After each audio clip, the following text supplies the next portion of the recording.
सर्वप्रथम करुणा के सागर तथागत गौतम बुद्ध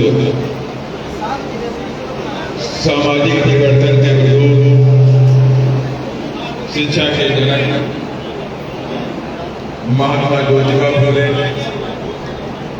आरक्षण के जनक कुर्मी राजा छत्रपति शाहू जी महाराज, भारतीय संविधान के रचयिता बौद्ध संत भारत रत्न परम पूज्य बाबा साहब डॉक्टर भीमराव अम्बेडकर, दलितों, पिछड़ों, गरीबों, आदिवासियों, मुस्लिमों को राजनीति की मुख्य धारा में लाने वाले वामसेफ, DS4, बहुजन समाज पार्टी के संस्थापक माननीय श्री कांशीराम साहब एवं बहुजन समाज में जन्मे उन तमाम संतों, गुरुओं और महापुरुषों के चरणों में श्रद्धा की सुमन अर्पित करते हुए और आज बहुजन समाज पार्टी के तत्वाधान में वंशकार समाज में भाईचारा बनाओ सम्मेलन एवं सम्मान समारोह में हमारे बीच उपस्थित प्रदेश के प्रभारी मुकेश अहिरवार जी, प्रदेश के प्रभारी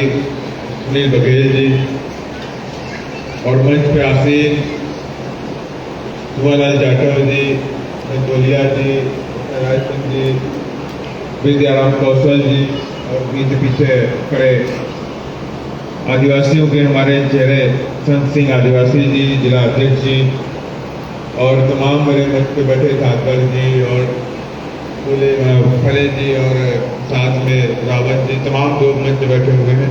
आप सभी लोगों का मैं और साथ में हमारे गौर जी मुकेश जी खड़े हुए हैं और साथी नवरिया जी खड़े हैं, जिला अध्यक्ष जी ग्वालियर खड़े हैं। सभी लोगों को मैं स्वागत अभिनंदन करता हूँ और मेरे सामने जो भी मेरी माताएं, बहनें और युवा साथी बैठे हुए हैं, बुजुर्ग साथी बैठे हुए हैं, आप सभी लोगों को मैं क्रांतिकारी जय भीम करता हूँ। और ये बात बार बार मेरे सामने तो आती है कि समाज अपनी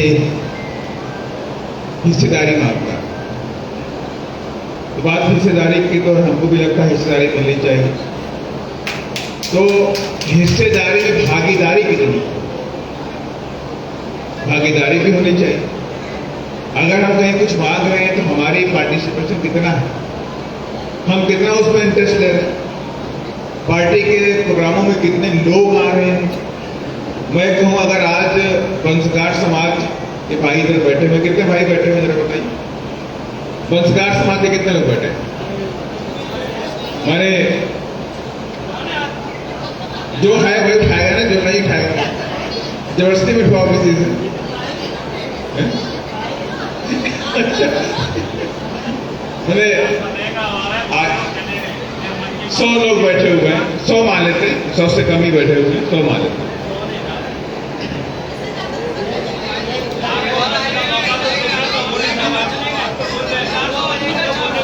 लोग चाहते पूरा भरा था तो 200 लोग आए, 200 लोग आ गए, आए कि नहीं आए?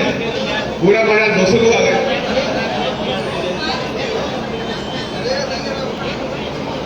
मैं आपकी बात को सहमत हूं, हम लेट आए हैं 3 घंटे तो लोग चले गए, लेकिन लोग इतने ही होंगे ना जितनी कुर्सियां पड़ी। पक्का? चलिए मान लेते हैं, ठीक है। तो आज इधर भागीदारी हमें दिखाई पड़ी, अगर इस तरह की भागीदारी हमें हर जगह दिखाई पड़ जाए तो मैं 100% दावे के साथ में कहता हूं, मैं 2023 में भी टिकट दूंगा और 2024 में भी दूंगा, लेकिन आपकी भागीदारी हमें दिखाई पड़नी चाहिए, आपके कार्यकर्ता, आपके लोग दिखने चाहिए, तब तो बात बनने वाली। मानते हैं कि नहीं मानते?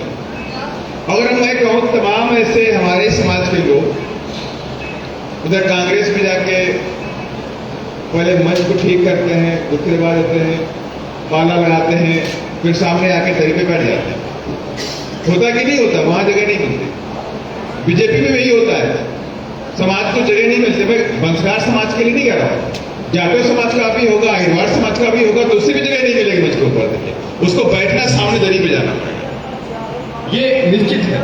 हमारे तमाम नेता पहले गए थे, बीजेपी में गए, कुछ लोग कांग्रेस में चले गए। तो जब वो ज्वाइनिंग करने के गए तो पहले तो माला पहना दिया उन लोगों को, और माला पहनाने के बाद कुर्सी भी नसीब नहीं हुई, पीछे खड़ा कर दिया। बाकी लोगों को कुर्सियां मिल गई, उन्हें कुर्सी नसीब नहीं हुई। और अभी आपने देखा भी कई सारे जो मंत्री, मैं इसी प्रदेश की बात कर रहा हूं कि बीजेपी में मंत्री बने घूम रहे हैं, और कहीं दावत में जाते हैं तो बाकी मंत्री खाते हैं खाना, थालियों में वो खाते हैं, अखबार में खाते हैं, नहीं पत्थर में खाते हैं। खाते कि नहीं खाते? खाते कि नहीं खाते भाई? और तमाम अक्सर देखने को मिलता है मुझे। तो मुझे ये लगता है कि जहां अपना मान सम्मान नहीं है, तो क्या उस मान सम्मान जब नहीं है तो क्या वो पद हमारे लिए इंपॉर्टेंट है कि मान सम्मान इंपॉर्टेंट है? मान सम्मान है ना, तो उस विधायक को तुरंत वहां रिजाइन करना चाहिए। इतना बाबा साहब की वजह से मैं एमएलए बना, और तुम्हें तो एमएलए बनाना ही पड़ेगा। मुझे नहीं बनाओगे तो किसी और को बनाओगे, लेकिन मैं अपने मान सम्मान से कोई समझौता नहीं करने वाला हूं। क्रांति लिख देनी चाहिए सर। लेकिन वो लोग क्या करते हैं, कहीं साइड में बैठ के दीवार पे बैठ जाएंगे, कहीं स्टूल पे बैठ जाएंगे, कहीं पत्तल में खाना खा लेंगे। होता है कि नहीं होता? बाद में जब मीडिया में हाईलाइट होता है तो बोलते हैं वो थालियां खत्म हो गई थी तो पत्तल मिल गया, थालियां खत्म हो गई तो पत्तल मिल गया। तो इसलिए मैं आप सभी लोगों को कहना चाहता हूं, कई ऐसे और भी लोग हैं, ऐसा नहीं कि यहां से मेरे पास आए, मेरे पास टीकमगढ़ से भी लोग आए, वहां पे प्रयास कर रहे हैं एक मंसगार समाज के लोग, वो टीकमगढ़ से टिकट मांग रहे हैं, तो वो हमसे मिलने के लिए आए हो। मैं नाम नहीं लूंगा उनका, वो पहले था डीएसपी रह चुके हैं, डीएसपी है और चुनाव भी लड़ चुके हैं, तो मुझसे मिलने के लिए आए। अब मैं नाम नहीं लूंगा आप ही लोग, और वो मुझसे मिलने के लिए आए, बोले साथ टिकट चाहिए। हमने कहा नीला गमछा पहले 8 टिकट दूंगा और पैसों बेचने पड़ गए। मेरी बात सुन लीजिए, हर आदमी की एक हर जगह अलग अलग होती कि नहीं होती? अगर मैं राम जी को तो राज्यसभा सांसद बन सकता हूं, लेकिन लोकसभा का नहीं बन सकता। मेरी क्षमता नहीं लोकसभा बनने की। राज्यसभा बना दिया मैंने, पार्टी के लिए काम कर रहा हूं, दौड़ रहा हूं, संगठन का सिपाही, मिशन का सिपाही, लेकिन मैं नेता बन के जीत नहीं सकता, क्योंकि उसके लिए बहुत कुछ चाहिए, बहुत कुछ, हर चीज चाहिए। तो इसलिए जो जिसकी जगह होती है उसकी जगह है। और ये भी नहीं है कि पार्टी सत्ता में आने के बाद या पावर में आने के बाद अपने कार्यकर्ताओं का ख्याल नहीं रखती है। तो ये जो ये सोचते हैं लोग, वो गलत सोचते हैं। पार्टी हमेशा अपने कार्यकर्ताओं को बढ़ाती है, उन्हें मजबूत करती है, उन्हें अच्छे अच्छे पदों पर बिठाने का भी काम करती है। अगर नहीं होती तो मैं आपके सामने एग्जाम्पल नहीं होता। मैं कोई धन्ना सेठ का बेटा नहीं हूं, ना मेरे पास कोई आज तक 50 बीघी जमीन तक नहीं। मेरे पिताजी बैंक में एक बाबू थे, पिताजी बैंक में बाबू से रिटायरमेंट हुआ उनका। मेरी माँ हाउस वाइफ थी। बस ये जरूर था कि मूवमेंट के साथ में, लगन के साथ में काम करता रहा, और इसी मूवमेंट के साथ में ईमानदारी और लगन ने मुझे राज्यसभा की सीट तक पहुंचाया। अगर हम दिल से अगर इस मिशन मूवमेंट से प्यार करते हैं तो आज नहीं तो कल तो मिलने वाला ही है, ये समझ लीजिए। इस जो भी मिला है, अभी दुल्ले जी बोल रहे थे कि मुझे आज जो मिला इस मंच पे बोलने को मिला है, तो हमें याद रखना चाहिए मिशन है, पार्टी है, मूवमेंट है, कोई राजनीतिक पार्टी नहीं। ये बीजेपी की तरह काम नहीं करती है, कांग्रेस की तरह काम नहीं करती कि हम पावर ले लेंगे, पावर के हिसाब से काम करेंगे, फिर अपने नेताओं को, अपने लोगों को बड़े बड़े पदों पर ले लेंगे और लूटने काम करेंगे, गरीबों की जमीनों को कब्जा करना शुरू कर देंगे। इस काम के लिए बीएसपी नहीं बनी। अगर इस काम के लिए बीएसपी बनी होती तो बीएसपी बहुत आगे आती, बीएसपी को रोक नहीं पाता। लेकिन बीएसपी का सिद्धांत अलग है। देखिए, बीएसपी का जो सिद्धांत है, बीएसपी का जो मकसद है वो अलग है, वही सभी को चुभता है, चाहे कांग्रेस हो चाहे बीजेपी के लोग, यही चुभता है यार। इनका जो मकसद है वो बड़ा खतरनाक है, इनको रोको, ये नहीं आने चाहिए। अगर ये लोग आ जाएंगे तो ये जो बसोर है, धानुक है, बंसकार है, अहिरवार है, डोरे है, रविदास है, जाटव है, अरे ये नीचे बैठने वाली कौम है जो हमारे गुलामी करती है, जो हमारी कोठियों में जूते निकाल के बाहर आती है, हाथ जोड़ के झुक के अंदर एंट्री करती है, और वो लोग सीना तान के मूछों में जलाव लगा करके हमारी एंट्री करने शुरू कर दी कोठियों के अंदर साथ, और सीधा बोलेंगे अब वो नहीं चलने वाला। अरे आज भी देखिए, आज भी इसी मध्य प्रदेश के अंदर में, अभी आप जाइए बुंदेलखंड में, इधर बुंदेलखंड के अंदर जो निवाड़ी टीकमगढ़ फतेहपुर साइड में कितना सामान का सिस्टम बना हुआ, आज भी लोग जूते पहन के निकल नहीं सकते। घर के सामने निकलना उनको बैंड है कि आप जूते पहन के निकलेंगे तो मार दिए जाए। आज भी देखिए घोड़ी पे नहीं बैठ सकते। देश आजाद हो गया 1950 में, संविधान लागू हो गया उसके बाद, और उसके बाद भी आज भी इस देश के अंदर, मध्य प्रदेश के अंदर भी देख लीजिए कि आज की डेट में भी दलितों को घोड़ी पे बैठने का अधिकार नहीं है शादी करा के। और जिस दिन बीएसपी आ गई उस दिन क्या हुआ? घोड़ी तो छोड़ दीजिए, हमारे लोग हाथी में बैठ के शादी करना शुरू कर। ये है भागीदारी। आप बीजेपी को देखिए, कांग्रेस को देखिए, उनके सांसद बहुत बने बैठे हैं, बहुत सांसद बने बैठे वहां पर, पार्लियामेंट के अंदर, लोकसभा के अंदर, राज्यसभा के अंदर, और दलित समाज के बैठे हुए।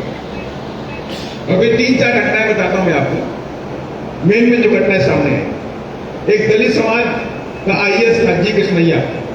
अहिवार भी नहीं था, जाटव भी नहीं था, दोहरे भी नहीं था, बस दलित था।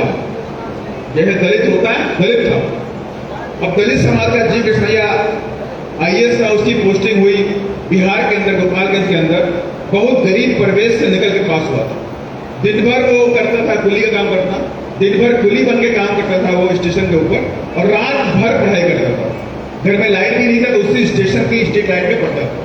कलेक्टर बन गया वो, कलेक्टर बन के बिहार में पोस्टिंग हो गई, गोपालगंज का डीएम बन गया, ईमानदारी से काम कर रहा था।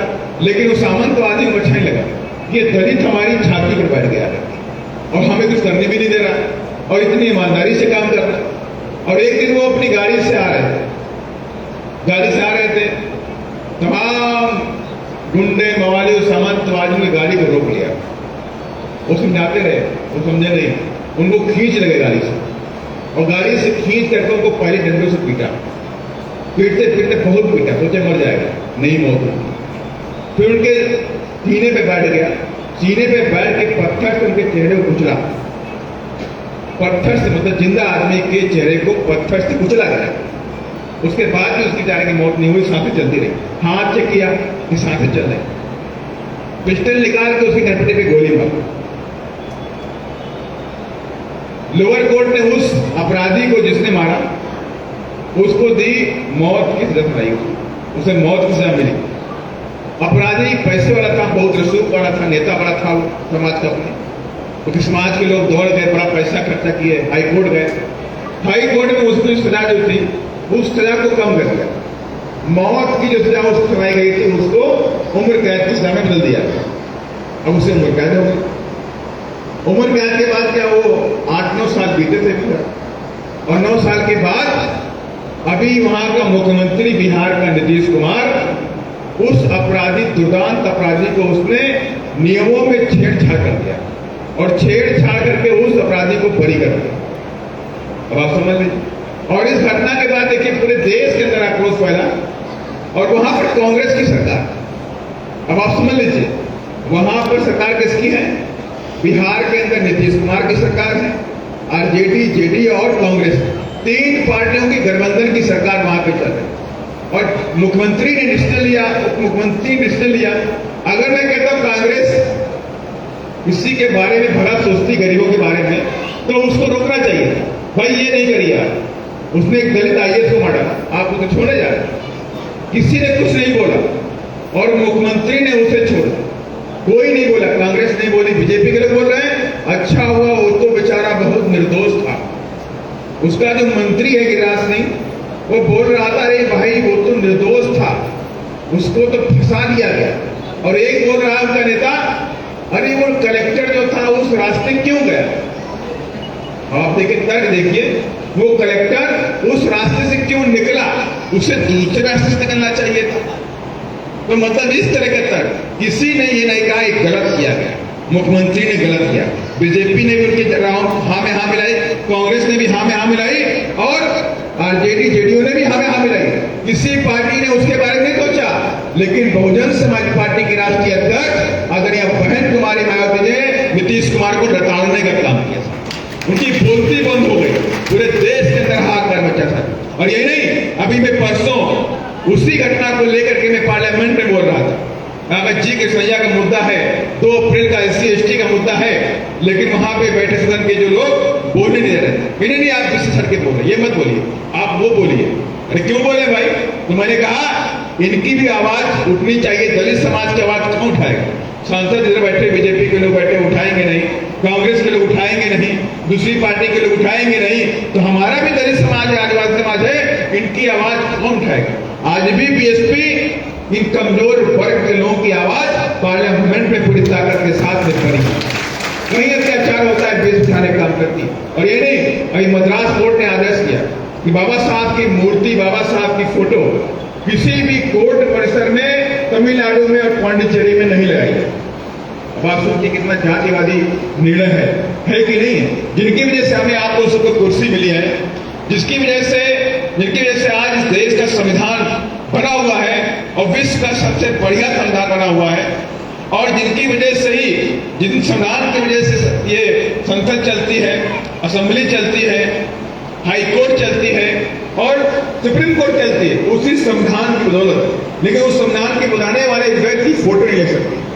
माने कि आप जयपुर में जाएंगे तो जयपुर में मनु की मूर्ति लगी, कोर्ट परिसर के अंदर मनु की मूर्ति लगी है, लेकिन तो मद्रास हाई कोर्ट का जो अधिकारी बोलता है कि बाबा साहब की फोटो मद्रास के अंदर किसी कोर्ट के अंदर नहीं लगनी चाहिए, उनकी फोटो हटा दी। किसी पार्टी ने कोई विरोध नहीं किया, किसी ने कोई संज्ञान तक नहीं लिया। वहां तक कि वहां डीएमके जो पार्टी है, अपने आप को फेयरिस्ट पार्टी बोलती है, उस पार्टी के नेताओं ने भी कुछ नहीं बोला। लेकिन किसने बोला?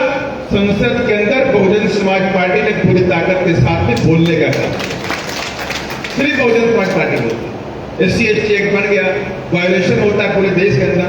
SC ST एक्ट में ये नियम है, जब 2018 में दोबारा SC ST बनाया गया तो उसमें लिख दिया गया कि हर जिले के अंदर अलग से SC ST कोर्ट बनाया जाए, अलग से एक्सक्लूसिव कोर्ट बनाए जाएंगे, और जहां पर भी इनके साथ अत्याचार होता है, बलात्कार होता है, मर्डर होता है, तो ऐसे मुकदमे 2 महीने के अंदर डिस्पोज किए जाएंगे। माने उनकी सुनवाई 2 महीने के अंदर उनको पूरी करनी है। लेकिन क्या कहीं होता? एक भी केस ऐसा आपने सुना कि 2 महीने के अंदर? छोड़ दीजिए, 20 साल में कोई केस नहीं होता, और गरीबों को उल्टा उनके दबाव में आकर के राजीनामा करना पड़ता है। उनकी बेटी का बलात्कार हो गया, उसके बाद भी राजीनामा करना पड़ता है। बेटे का मर्डर हो गया, उसके बाद भी उनको राजीनामा करना पड़ता है। आज भी समाज दब रहा है, आज भी समाज पिस रहा है। यही नहीं, इसी शिवपुरी के अंदर आपको पता होगा किस तरह 2 बच्चों को पीट के मार दिया गया। पानी पीने तो गए थे, किसी हैंडपंप में या टेम्पल में पानी पीने गए थे, और एक व्यक्ति कोई था, मेरी समझ से बसोर समाज का ही था, किसी नल पे फतेहपुर, हाँ, और वही नहीं, उसने हैंडपंप से पानी मार पी लिया, ऊपर से उसे गोली मार दी गई। पानी पीने चला गया, गोली मार दी गई। एक दलित अगर पानी पीने जाता है किसी खेत में लगे चापाकला में, तो उससे गला काट दिया जाता है। आज भी पानी के लिए दलित तरसता है। और ये नहीं, अभी हम लोग भी ऐसा नहीं है, अभी झांसी के अंदर गए थे, बंसगार समाज की बेटी के साथ में बलात्कार हुआ, आप सबको पता नहीं। हम लोग भी गए थे, उधर मेडल राज में गए थे, हम गए थे, पूरी टीम गई थी, वहां पर पूरी टीम गई थी, वहां के लोगों से मिले, अधिकारियों से मिले, देखिए सारा काम हुआ, किस तरह से पिटाई होने लगी लोग।